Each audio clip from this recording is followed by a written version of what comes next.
Amados, estaba viendo unas curiosidades y la compañía Chick-fil-A, que tiene 2.361 tiendas en toda la Unión Americana, una en Canadá y en el Reino Unido, apenas hará 10 días abrieron una tienda en Europa, y sin duda se van a expandir por todo lo que es Europa, amados. Esta tienda me llama la atención porque sus dueños son cristianos, y una de sus pólizas es que ellos no trabajan los domingos. Usted va a buscar una rica hamburguesa de pollo de Chick-fil-A y lo siento, cómasela en día sábado, porque domingo es el día del Señor, y aunque si abriesen las ganancias fueran millonarias, no lo ven como pérdida. El que no abran el día domingo lo ven como ganancia, porque están obedeciéndole a Dios. Sus empleados no trabajan. Aquí tenemos a una gerente de McDonald's. Sería bueno que llevara esa noción, hermana Brenda. Me corren, dice la hermana. Cuando vemos este estudio de este día, si usted nos está sintonizando, miércoles de bendición es un estudio bíblico, amados, basado en el libro de Efesios. Y este día estamos trazando Efesios 1 del 7 a 14, y se lo voy a leer nuevamente. Dice: en quien tenemos redención por su gracia, el perdón de pecados según las riquezas de su gracia, que hizo sobreabundar para con nosotros en toda sabiduría e inteligencia, dándonos a conocer el misterio de su voluntad según su beneplácito, el cual se ha propuesto en sí mismo de reunir todas las cosas en Cristo, en la dispensación del cumplimiento de los tiempos, así que están en los cielos como las que están en la tierra. En Él asimismo tuvimos herencia, habiendo sido predestinados conforme al propósito de que hace todas las cosas según el designio de su voluntad, a fin de que seamos para alabanza de su gloria, nosotros los que primeramente esperábamos en Cristo. En Él también vosotros, habiendo oído la palabra de verdad, el evangelio de vuestra salvación, y habiendo creído en Él, fuisteis sellados con el Espíritu Santo de la promesa. Gloria a Jesús, que es las arras de nuestra herencia, hasta la redención de la posesión adquirida para alabanza de su gloria. Las bendiciones espirituales otorgadas por Jesucristo. Cuando hablamos, hermanos y amigos, de bendiciones, se refiere que hemos recibido un favor de Dios independientemente de la circunstancia. Ser bendecido, según la palabra, según la Escritura, es una muestra de la bondad del Eterno. Es de la bondad de Dios que Él se place en complacernos, en satisfacernos a nosotros. Pero todo gira en su voluntad. Cualquier cosa que nos acerca a Jesús, eso es una bendición. El mal formado cristiano le llama bendición cuando adquiere un beneficio propio que apela a sus intereses personales. Le llama bendición cuando adquiere una casa. No digo que es malo, pero para que se paguen las cuotas de esa casa, tiene que trabajar como negro para vivir como blanco, y ya no va a la iglesia. Así pasa cuando adquiere un carro, porque a mayor compromiso de deuda, mayor esfuerzo de horas laborales. Entonces, nosotros estamos en la locura evangélica que le llamamos bendición a todo aquello bueno que a mí me acontece. Déjame decirte algo: todo aquello que te aleja de Dios, no me vengas a decir que es una bendición, es una maldición. Si tú te casaste siendo creyente con un hombre que tú en tu alucín, en tus sentimientos amorosos, dijiste: lo voy a cambiar para la honra y gloria de Dios, han pasado 20 años y ese condenado no se ha hecho cristiano, y siempre estás con la misma oración: ¿Qué pasó? Malas decisiones.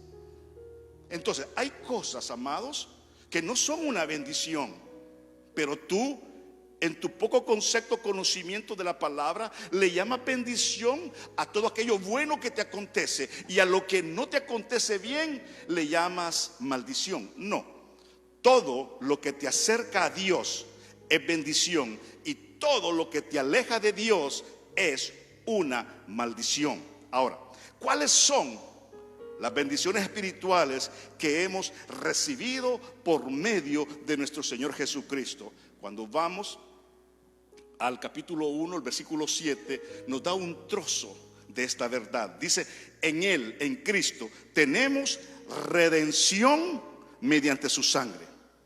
La palabra redimir significa comprar. El término era usado específicamente con referencia al pago de la libertad de un esclavo. Cuando lo aplicamos, este término, a la muerte de Cristo en la cruz, significa exactamente lo mismo. Somos redimidos de esa condición previa, de la esclavitud que nosotros teníamos antes de no conocer a Jesucristo. Dios ha pagado nuestra libertad, y ya no estamos bajo la esclavitud del pecado, ya no estamos bajo la esclavitud del Antiguo Testamento, o sea, la ley. Ahora, hoy que yo tengo esta parte maravillosa de redención, también tengo otros beneficios que incluyen, amados, este paquete, amados, maravilloso. Hablamos muchas veces solamente de la salvación y de la vida eterna, pero, amados, cuando hemos sido redimidos por Cristo, adquirimos unas bendiciones maravillosas. Número uno, la vida eterna, desde luego. Usted puede ver en la pantalla los textos que usted más tarde puede ver en su casa más detenidamente. Adquirimos el perdón de pecados, fuimos justificados, tuvimos libertad de la maldición de la ley, fuimos adoptados dentro de la familia de Dios. Hubo liberación de la esclavitud del pecado, tuvimos paz para con Dios, y lo más maravilloso, amados, la morada permanente del Espíritu Santo en nuestras vidas. Ahora, ser redimido es ser perdonado, ser redimido es ser santificado, es ser justificado, es ser bendecido, liberado, adoptado, y lo más maravilloso, hoy tenemos una reconciliación para con el Padre. La pregunta es: ¿qué logró Jesús a cambio cuando pagó el precio con su propia vida? La Biblia nos dice que Jesús logró comprar nuestra libertad de la esclavitud del pecado. Romanos 6, 7 nos lo dice: sabiendo esto, que vuestro viejo hombre, escúchalo, fue crucificado juntamente con él. Es un simbolismo, para que el cuerpo del pecado sea destruido, a fin de que no sirvamos más al pecado. Porque el que ha muerto ha sido justificado del pecado. Nosotros, si tú has recibido a Cristo como Salvador personal, hemos sido justificados en Cristo Jesús. Todos nosotros éramos esclavos entonces, esclavos del pecado, por lo tanto, también de sus consecuencias del pecado, que era la muerte. Era esa separación eterna entre el hombre para con Dios. La naturaleza, amados, del pecado está en el hombre, pero gracias a Cristo por esa bendición espiritual de la redención que nos ha dado, y eso nos lleva a libertad del pecado, por lo tanto, de la consecuencia de esa muerte eterna. Por eso hoy en Cristo yo tengo vida eterna. Alabado sea su nombre. Dios cargó el pecado de todos nosotros en el agente salvífico que es nuestro Señor Jesucristo, su Hijo amado. Cuando vamos a 2 de Corintios capítulo 5, lo 21, dice: al que no conoció pecado, por nosotros lo hizo pecado. Conéctese con el texto, repito: al que no conoció pecado, refiriéndose a Jesucristo, por ti, por mí, por nosotros lo hizo pecado, para que nosotros fuésemos hechos justicia delante de él. La muerte de Jesucristo en la cruz del Calvario fue la muerte más cruel y más vil. Solamente se la daban a los malhechores. Aquella gente que estaba sentenciada a muerte por los peores delitos pecaminosos que había cometido en la sociedad de aquel entonces, le daban la crucifixión. Y Jesucristo cargó con esa culpa. La pregunta es ¿por qué? Porque Él estaba pagando el precio de la consecuencia del pecado, y sobre Él llevaba esa carga, amados, y lo hizo por amor a ti, por amor a mí. Y en esa justificación es que tenemos redención para con Dios. Alabado sea su nombre. Por eso cuando vamos a Efesios 1, del 7 al 8, ahí nos conectamos y dice: en quien tenemos redención por su sangre, el perdón de pecados, según su riqueza de gracia, que hizo sobreabundar para contigo, para conmigo, para con nosotros, en toda sabiduría e inteligencia. El perdón de nuestros pecados, esto es el resultado inmediato de haber sido liberado de la esclavitud del pecado, porque Él pagó el precio en la cruz del Calvario. Por eso yo siempre digo, eternamente agradecidos para con Cristo, porque el culpable era yo, no era Él, pero Él se puso en sustitución de ti, en sustitución de mí, y Él fue a la cruz. Dios tomó a la ligera el pecado. Dios no pasa por alto el pecado. Tiene que haber un pago por aquel que transgrede la ley, por el pecador, para que éste quede libre de culpa. Cristo entonces tomó en sí mismo el castigo por el cual nosotros merecíamos. En el sacrificio supremo de Cristo nos muestra claramente que Dios no tomó el pecado a la ligera, porque hubo alguien que pagó por nosotros. El problema del hombre, amados, en la actualidad es el pecado. Eso es lo que nos separa en esa comunión íntima que Dios quiere tener para con nosotros. Por eso cuando vamos a primera de Juan 3:4 dice: todo aquel que comete pecado infringe también la ley, pues el pecado es infracción de la ley. Y esa acción pecaminosa nos separa de Dios. Dios quiere que nos reconciliemos en Él, pero el pecado hace hasta el día de hoy con todas esas personas que todavía no conocen a Cristo como su Salvador personal, están separados de Dios. Y para entender la idea, hay un texto en el libro de Isaías 59:2 que dice de la siguiente forma: pero vuestra iniquidad han hecho, escucha, división entre vosotros y vuestro Dios, y vuestro pecado han hecho ocultar de vosotros su rostro para no oír. O sea que el pecado en el hombre desde el inicio, allá en el Edén, amados, creó una separación, creó una división entre Dios y el hombre. Por eso cuando hablamos que el velo se rasgó, amados, el día que Cristo estaba en la cruz, esa fue la parte más linda, porque hoy tenemos acceso. Pero el hecho que tengamos acceso no quiere decir que cualquiera en el sentido puede llegar, sino en el sentido que cualquiera puede llegar si pasa por Jesucristo. ¿Por qué? Porque Jesucristo es el agente salvífico. El perdón de nuestros pecados es el resultado, amados, inmediato de haber sido libertados de esa esclavitud del pecado, porque Él pagó en la cruz del Calvario. Y esa acción pecaminosa nos separa de Dios, entonces, como lo expresa Isaías 59:2, el texto que leímos. Hay una separación. Dios ama al pecador, pero sabes, aborrece el pecado. ¿Por qué me importa esto? Bueno, Hebreos 2, del 1 al 4, nos da la respuesta. Por tanto, dice la palabra, es necesario que con más diligencia atendamos a las cosas que hemos oído. Escúchalo, no sea que nos deslicemos. Esta parte de la escritura, amados, se ha malinterpretado por muchos creyentes. El versículo 1 le habla a creyentes, repito, y dice: por tanto, es necesario que con más diligencia atendamos. Ahí se incluye Pablo, a las cosas que hemos oído, no sea que nos deslicemos.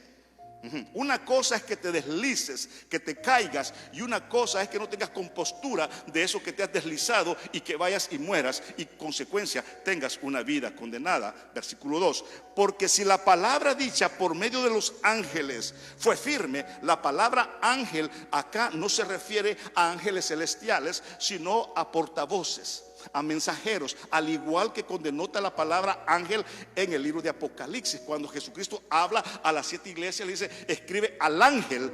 No está hablando de un ángel celestial, está hablando al siervo de Dios de esa congregación, a aquel que llevaba un mensaje. Porque si la palabra dicha por medio de los ángeles fue firme, y toda transgresión y desobediencia recibió justa retribución. Número 3: ¿cómo escaparemos nosotros si descuidamos una salvación tan grande? Aquellos que dicen que la salvación se pierde, ellos dicen que hay que cuidar la salvación. Desde luego que tenemos que cuidar la salvación. Es algo hermoso que Dios ya me dio, pero es algo que no me puede quitar. ¿Por qué? Porque me pertenece. El día que yo fui redimido, ese día tuve posesión de un hijo legítimo.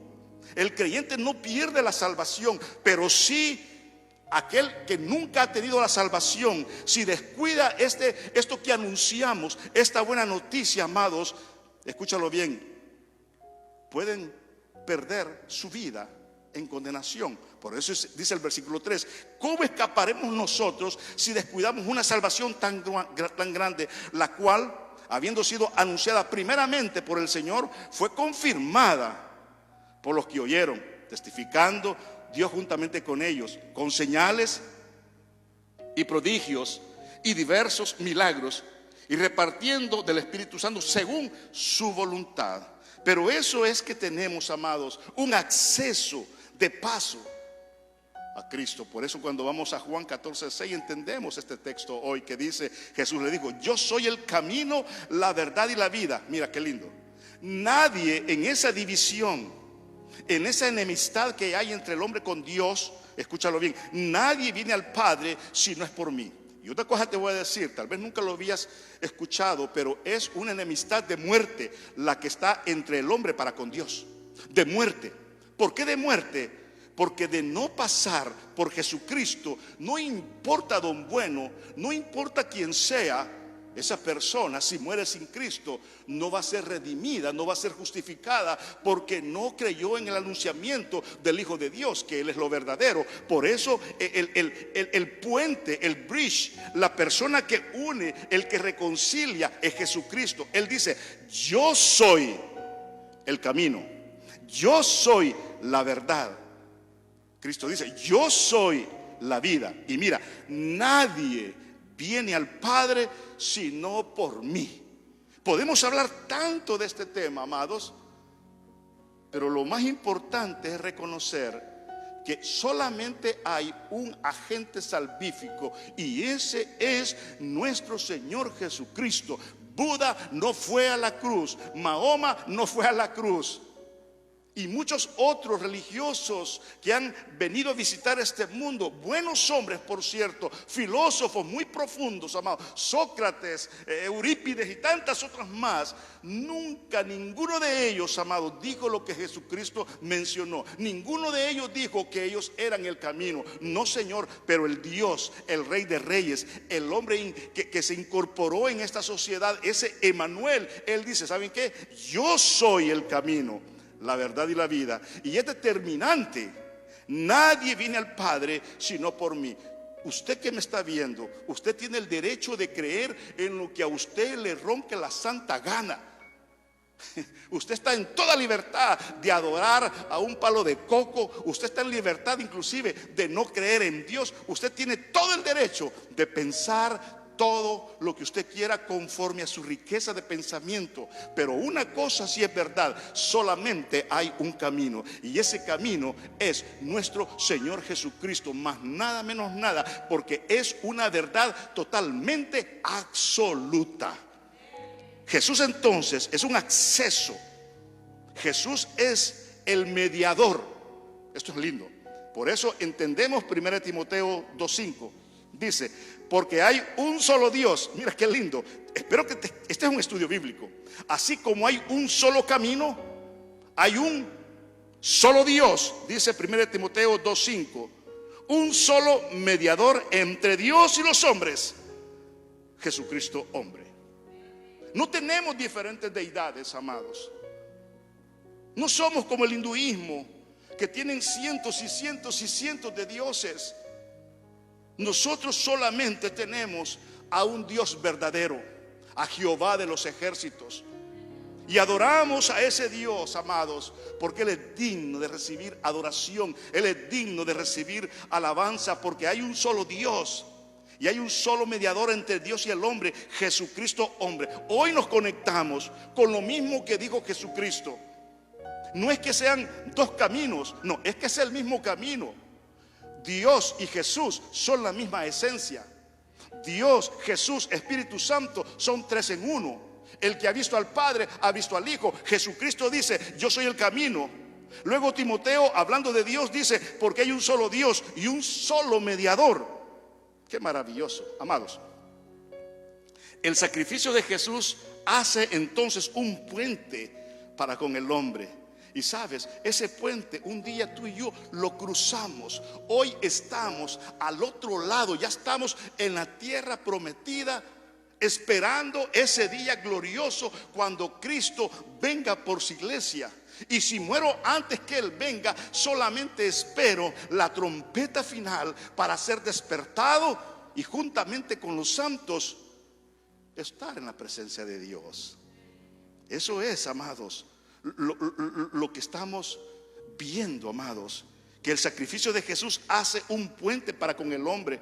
Es solo por Jesús en quien podemos cruzar para llegar al Padre. No puedes tener una plegaria, no puedes tener un rezo, no puedes invocar a quien tú quieras. No es cuestión que está en el limbo, no es cuestión que está en otro lugar. No, Señor, en el purgatorio. No, Señor, nada de eso. Solamente hay dos destinos: la condenación y la vida eterna, igual a cielo o a infierno. O dirá alguien: así es. No hay otras selecciones. Esto no es una oferta, amados. No lo es de esa forma. Necesitamos entender que solamente por Cristo es que cruzamos para llegar al Padre. Jesucristo es el agente de reconciliación y poder ser salvos y gozar de esa vida eterna. Jesús entonces es quien nos reconcilia con Dios. Él nos justifica y Él nos perdona. Alabado su nombre. Por eso cuando vamos a Romanos 5, 1, 2, mira que dice, aquí encontramos la doctrina de la justificación. Justificados pues, imagínate, por la fe, no es por la filosofía. No te justificas en qué es lo que tú piensas. Es que en cuestiones de fe no es como tú concibes al Cristo que te predicamos, es como ya está establecido en la palabra de Dios. Justificados pues por la fe, mira qué lindo, tenemos paz para con Dios y vuelve por medio de nuestro Señor Jesucristo, porque Él es el bridge, Él es el puente, por el cual también tenemos entrada por la fe a esta gracia en la cual estamos firmes y nos gloriamos en la esperanza de la gloria de Dios. Aquí encontramos, amados, la doctrina de la justificación, una de las doctrinas más hermosas en la gracia de Dios. Justificar como término jurídico significa absolver, significa declarar justo y proporcionar sentencia favorable en juicio a esa persona. Su extensión como término teológico es el acto de Dios de quitar la culpa y la pena del pecado, al mismo tiempo que hace justo a un pecador por medio del sacrificio expiatorio de Cristo. Entendámoslo, nosotros somos culpables de pecado, nosotros merecemos la condenación, no hemos hecho absolutamente nada, el juez está frente de nosotros, la sentencia es culpable. Pero hay alguien que va a pagar por mi culpabilidad. Y ese es Jesucristo. Eso es la justificación, que siendo culpable en Cristo me hallo inocente, y todo por la gracia divina salvífica de nuestro Señor Jesucristo. Tú y yo éramos culpables, estábamos sentenciados, y alabado Dios, el día que alguien tocó a la puerta y Cristo llegó, le abrimos nuestro corazón, Él entró, se quedó con nosotros y nosotros nos quedamos con Él, y hoy le pertenezco a Cristo. Gloria a su nombre. Amados queridos, esto es hermoso. Dios nos ha dado a conocer a Jesucristo como el agente salvífico.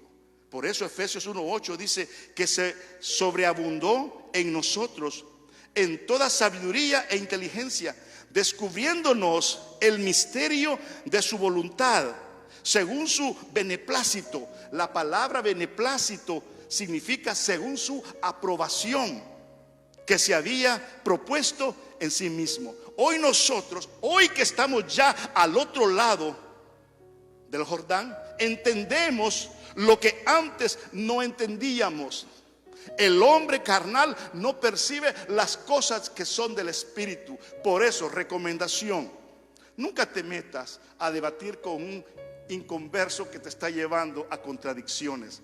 Nunca vas a hacerle entrar a razón, a no ser que, guiado por el Espíritu Santo, tú le abres la palabra genuina y verdadera, amados, en ese corazón. Porque el hombre natural no percibe las cosas que son espirituales, porque para él son, ¿qué dice la palabra? Son locura, amados queridos. Cuando vamos entonces a Efesios 1:8, nos habla de ese beneplácito, de esa aprobación que se había propuesto en sí mismo. Lo que Pablo está hablando aquí de la sabiduría es acerca de las cosas de Dios y del discernimiento para vivir de acuerdo a su voluntad. No tiene nada que ver con nuestro coeficiente intelectual. Esto es una sabiduría y discernimiento sobrenatural que solo poseen los creyentes en Cristo Jesús. Una persona inconversa solamente es inteligente, muy inteligente puede ser esta persona, pero no tiene sabiduría. El inconverso no puede tener sabiduría, porque la sabiduría solo viene a los hijos de Dios. Si está alguien falto de sabiduría, ¿a quién hay que pedírsela? A Dios.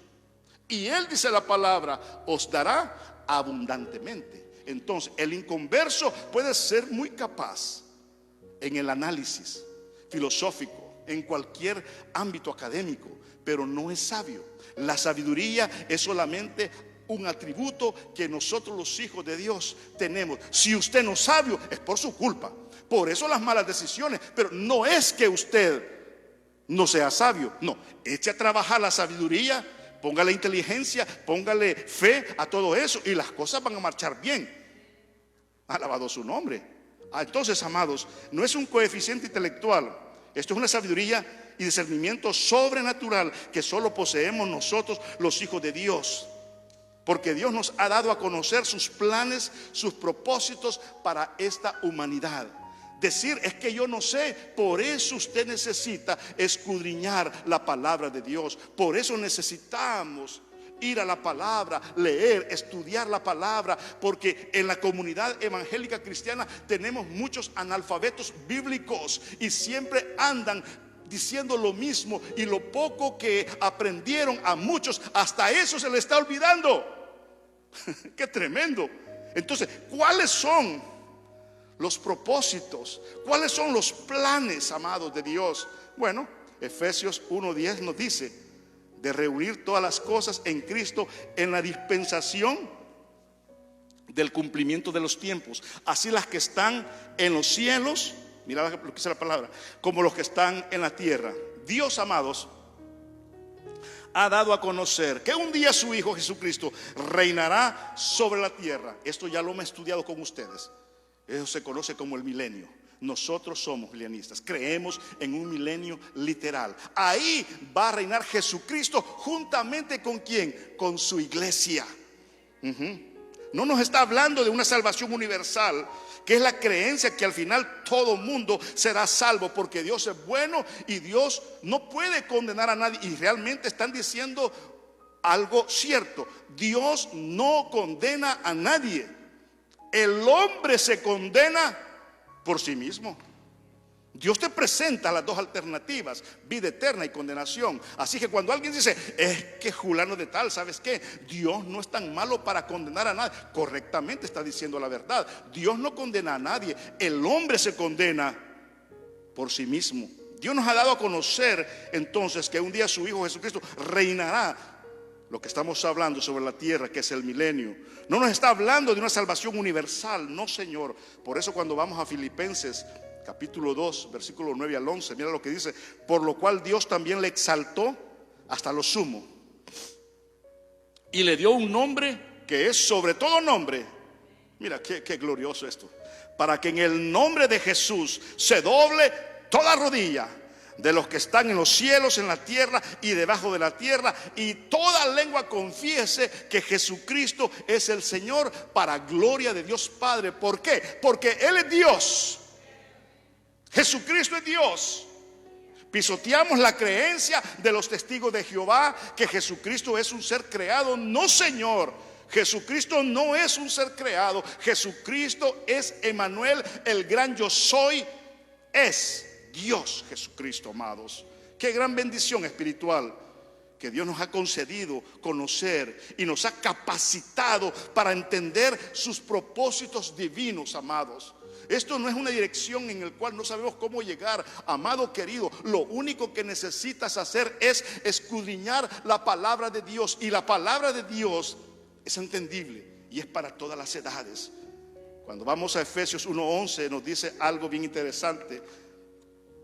Dice: en Él asimismo tuvimos herencia, habiendo sido predestinados conforme al propósito del que hace todas las cosas según el designio de su voluntad. Herencia es el conjunto de bienes, derechos y obligaciones que constituyen el patrimonio de una persona a su muerte. Usted tiene una herencia.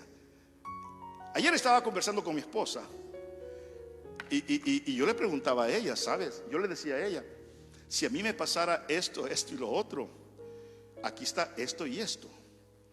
Pero anoche yo no estuve tranquilo y yo dije: Señor, ¿qué más le puedo dejar yo a mi familia? Y este día, amados, comencé a ver aseguranzas de $500,000, de $1,000,000, por si yo me muero, que mi familia quede cubierta, para no dejarlas en la calamidad o en problemados. Amados, yo quiero dejarles una herencia para que ellos, amados, puedan salir adelante aún sin mí. La herencia, amados, es el conjunto de bienes. Muchos de nosotros estamos dejando de herencia problemas, ¿no es cierto? Es más, la herencia que muchos adquieren es que aún muerto todavía da problemas, porque hay que pagar todo, porque el condenado que se murió no dejó pero ni un quinto partido por la mitad, ¿no es cierto? Ahora, herencia, amados, es un conjunto de bienes, pero también hay derechos y obligaciones que constituyen el patrimonio de esa persona muerta. En la herencia pueden distinguirse varias fases: la apertura en aspectos legales, vocación, delegación y adquisición. En Cristo he obtenido, dice la palabra, herencia, porque dice Efesios 1:11, en Él asimismo tuvimos ¿qué? Herencia. Qué rico, ¿no es cierto? Porque, híjole, entra la curiosidad. ¿Y qué onda, pues? ¿Qué tipo de herencia me dejó mi viejo? Una casa, un terreno, un dinero en el banco, ¿no es cierto? Y qué bonito, pues. Yo no sé de ustedes cuántos han disfrutado de una herencia. Mi papá me dejó un poquito, pero me dio algo, amados. Y se siente bien rico que sin haber trabajado nos den una herencia. Ok, Jesucristo, hoy que soy su hijo, me ha dado una herencia. En Cristo yo tengo una herencia, la cual muchos creyentes no están atesorando en su corazón como lo más precioso, amados. No estamos hablando de esa herencia, amados. No sabemos ni qué tiene esa herencia, porque si realmente fuéramos creyentes, sabedores de esa herencia, iríamos a hablarle, a decir a la gente: ¿saben qué, muchachos? Vénganse, que mi padre es archimillonario y me dejó todo a mí y lo quiero compartir con vosotros. Vengan, vengan, vengan. Por tanto, id y haced discípulos. Tengo que ir y a decirle a la gente de esta redención, de esta justificación. Tengo que decirle lo que Cristo me ha dejado hoy que soy su hijo. Que mi familia inconversa sepa que hoy en Cristo yo soy rico, porque la herencia, cuando leo el testamento, amados, veo que está rico para mí. Qué maravilloso, amados. Una herencia incorruptible, una herencia que no está contaminada, amados. Hoy soy un hijo legítimo. Yo le pertenezco a Cristo y Él me pertenece a mí. Y tengo una herencia. Jesús me dejó la vida eterna. Esa es mi herencia. Me dejó este bien llamado su gracia. Pero también en esa herencia me dejó obligaciones. Amarlos los unos a los otros. Amar a Dios con todo mi corazón. Perdonar. Aceptar a las personas tal como son. Ir y hacer discípulos a muchos más. Escúchalo. Y las obligaciones se suman muchas. Pero eso no quiere decir que si no hago esas obligaciones se me quita la herencia. No, Señor, porque he sido comprado por la sangre del Cordero y hoy soy propiedad de Cristo. Él me pertenece, porque Él me compró, amados queridos. El hecho que no lleve a cabo sus obligaciones, amados, esas son las coronas que un día voy a tener. Muchos creyentes van a llegar al cielo con las manos vacías. Híjole, aquí viene, ni modo, que pase, salvo, que pase pues. ¿Y qué hizo en la tierra? Nada. Se congregaba, ofrendaba, ganó almas, ¿Y qué hizo de bueno en la tierra? Pues yo iba a la iglesia nada más. Pero un día acepté a Cristo con todo mi corazón. Ni modo, entra papá. Entra papá. Oh, pero qué lindo es aquel creyente, amados, que esa herencia, amados, la valoró. Esa herencia, amados, la puso en alto y cumplió con las obligaciones. Amó a Dios con todo su corazón. Amó a los hermanos como a sí mismo. Perdonó toda ofensa de cualquier persona. Fue y hizo discípulos, amados, y predicó, dio un buen testimonio, sirvió a Jesucristo. Se dio en sacrificio por todo, amados. Son coronas. Llega al cielo, lo van a recibir a igual como aquel que no hizo nada. Con la única diferencia, amados, que lleva coronas, pero es salvo. Los dos son salvos. Los dos son salvos.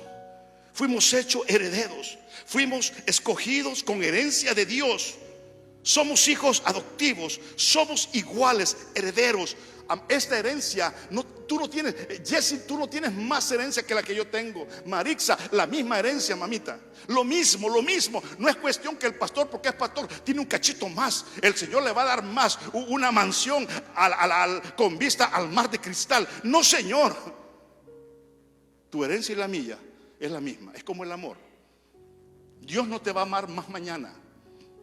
Dios no te va a amar más si se sacrificas, si ofrendas. Dios no te va a amar más si le sirves. No, Señor. Con amor eterno, dice la palabra, te he amado. Hagas o no hagas, las bendiciones no las vas a ver en la tierra, pero el cielo está abierto para ti. Por eso es que la salvación no se pierde, porque es un regalo inmerecido. Él pagó por nosotros. Esta herencia no fue obtenida por algo que hicimos. La iniciativa, la conclusión, la acción siempre viene de Dios. Hay una palabra clave que Pablo utilizó en Efesios 1:11 para mostrarnos que nosotros no tuvimos nada que ver con esto, habiendo sido, dice él, 3 cosas: predestinados conforme a su propósito, número 2, el que hace todas las cosas según su, tercera, designio de su voluntad. ¿Y por qué? Porque a él le ronca la gana. ¿Y qué? Él es papá, él es el eterno, él es Dios. Yo no voy a cuestionar, Señor, ¿y por qué? fue salvo este. No, no, no, no. Yo no voy a cuestionar tu salvación, amados. ¿Qué me importa al fin y al cabo? No me importa si tú eres o no eres salvo. Me importa en el sentido de decirte cómo se hace y se adquiere la salvación. Pero si tú no eres salvo, ya habiendo escuchado el evangelio, es tu problema y no el mío. Es tu problema y no el mío, amados. ¿Cuál es la razón por la que Dios hizo esto por nosotros? El versículo 12 del capítulo 1 de Efesios nos lo está diciendo: a fin de que seamos para alabanza de su gloria, nosotros los que primeramente esperábamos en Cristo. Aleluya. Ahí estás tú, ahí estoy yo. Ahora aún hay más. Miremos esta herencia, esta bendición, las bendiciones espirituales otorgadas por el Espíritu Santo. El versículo 13 y 14, ya casi vamos terminando. En él también vosotros, habiendo oído la palabra de verdad, el evangelio desde luego de vuestra salvación, y habiendo creído en él, oh, alabado su nombre, amado. Mira lo que viene: fuiste sellados con el Espíritu Santo. ¿De qué? De la promesa, que es las arras de vuestra herencia, hasta la redención de la posesión adquirida para alabanza de su gloria. ¿Qué eres tú? Después de ser hijo de Dios, somos alabanza para su gloria. Gloria a Dios. Fuimos sellados con el Espíritu Santo. Por si fueran pocas todas estas bendiciones espirituales, ha habido una elección, una adopción, una redención, perdón de pecados, amados, discernimiento en sabiduría. Tenemos una herencia. Y la lista, amados, camina más de todas las cosas que hoy tengo.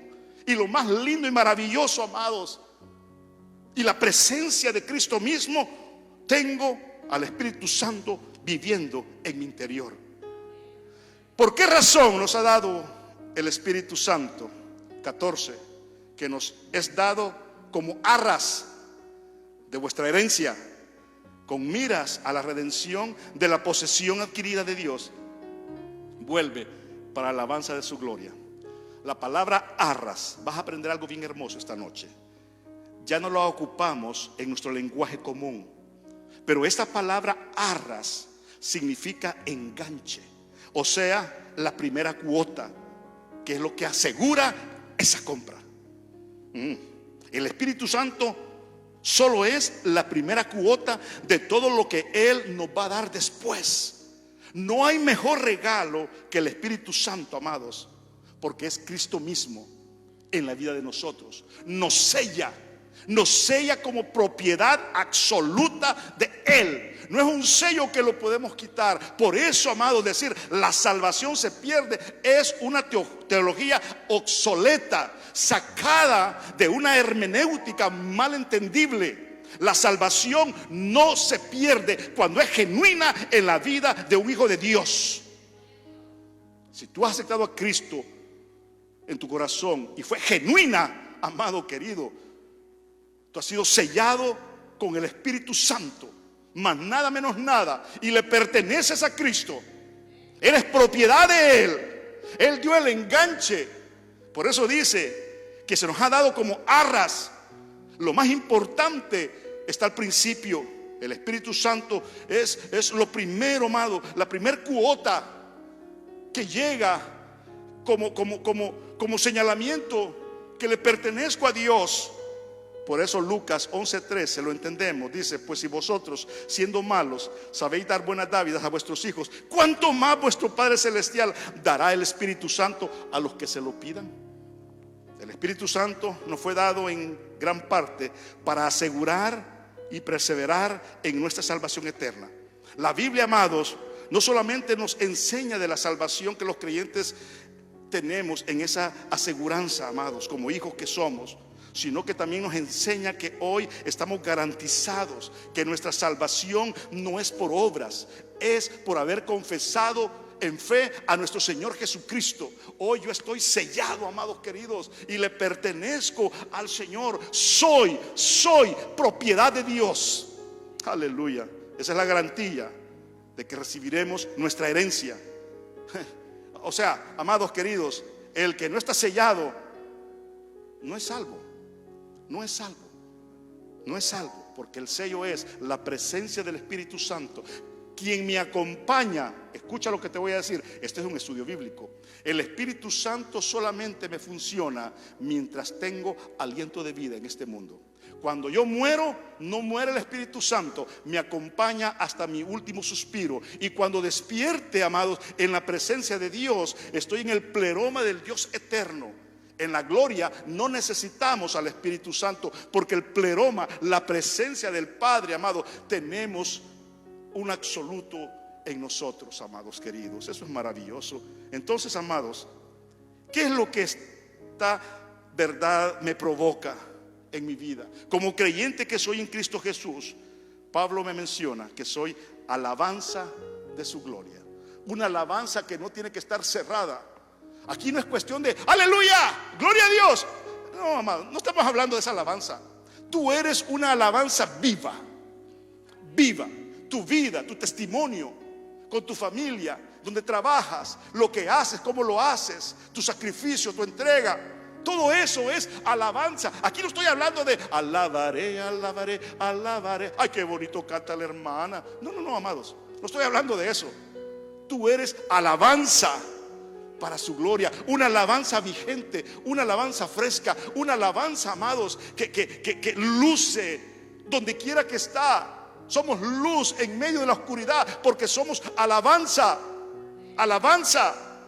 Amados queridos, después de ver todas estas bendiciones espirituales que poseemos los creyentes, y de las cuales ninguna fue ganada por nosotros mismos, deberíamos provocar en nosotros mucha alabanza de gratitud y estar eternamente agradecidos con Dios. Y lo único que no es pago lo que Él te pide, pero lo único que podemos hacer, pero hacerlo bien, es servirle, amados.